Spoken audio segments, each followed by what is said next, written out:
গাজীপুরের ঢাকা প্রকৌশল ও প্রযুক্তি বিশ্ববিদ্যালয় উদ্ভূত পরিস্থিতিতে আজকে সাধারণ শিক্ষার্থীরা ৩ দফা দাবিতে ব্লকেট কর্মসূচি পালন করছে। শিক্ষার্থীদের ৩ দফা দাবির মধ্যে রয়েছে শাহজালাল বিশ্ববিদ্যালয়ের অধ্যাপক মোহাম্মদ ইকবাল ডুয়েটের ভিসি হিসেবে নিয়োগ বাতিল, ডুয়েটের নিজস্ব শিক্ষককে ভিসি নিয়োগ এবং গতকালের ২ গ্রুপের সংঘর্ষে যারা জড়িত তাদের সবার বিচার করতে হবে। সকাল ৮টা থেকে এই কর্মসূচি শুরু হয়েছে। এ কর্মসূচির ফলে বিশ্ববিদ্যালয়ের ক্যাম্পাসের সকল কার্যক্রম আপাতত বন্ধ রয়েছে।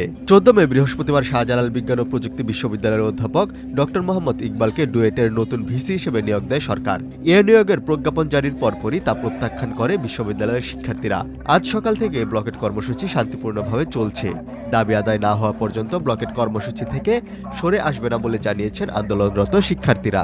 আজকেই মন্ত্রণালয়ের মাধ্যমে এটা সিদ্ধান্ত উপনীত হচ্ছে যাচ্ছে যে আমাদের যে নতুন নবনিযুক্ত ভিসি গতকালকে আমাদের সাথে সন্ত্রাসী হামলার নেতৃত্ব দিছে, যে মাফিয়াদের নিয়ে আসছিল, বহিরাগতদের নিয়ে আসছিল এবং তার দলের লোকদেরকে দিয়ে শোডাউন দিয়ে, রামদা দিয়ে, গুলি দিয়ে, বন্দুক দিয়ে আমাদের উপর হামলা ওই মঞ্চ তৈরি করছে, নাটক তৈরি করেছে, তাকে আজকে নিয়োগ বাতিল করতে হবে এবং মন্ত্রণালয় থেকে প্রজ্ঞাপন জারি করতে হবে। কালকের এত কিছুর পরে আমাদের কর্মসূচি আছে, সেই কর্মসূচিটা হচ্ছে ডুয়েট ব্লকের কর্মসূচি। আমরা সেই কর্মসূচির জন্য এখানে অবস্থান করছি। আমাদের দাবি ডুয়েট থেকে ভিসি দিতে হবে এবং এই নির্লজ্জ ভিসিকে, যেই ভিসি তার বহিরাগত সন্ত্রাসী বাহিনী, পুলিশ বাহিনী নিয়ে ডুয়েট শিক্ষার্থীদের রক্তের উপর দিয়ে ক্যাম্পাসে প্রবেশ করতে চাই, সেই ভিসিকে আমরা কখনো মেনে নিব না। এ ব্যাপারে বিশ্ববিদ্যালয়ের registrar professor doctor Mohammad Taiyab জানিয়েছেন, উদ্ভূত পরিস্থিতি স্বাভাবিক করতে আলোচনা চালিয়ে যাচ্ছি।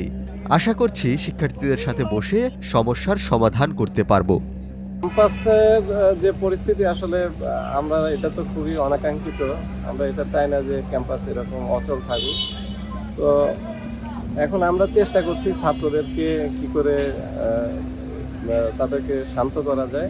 গতকাল রাত্রে ছাত্রদের সাথে, আইবি নেতৃবৃন্দর সাথে, শিক্ষকদের সঙ্গে নিয়ে আমরা বসেছিলাম এই বিষয়ে সমাধানে আসার জন্য। তো গতকালে যে মিটিংয়ে এটা পার্সিয়ালি সন্তোষজনক ছিল, তো পুরোপুরি সেটেলমেন্টে আসতে আমরা পারি নাই। তো আশা করছি যে আমরা, যেহেতু একটা মারামারির ঘটনা ঘটেছে, তো আশা করছি যে একটু সময় লাগবে আর কি।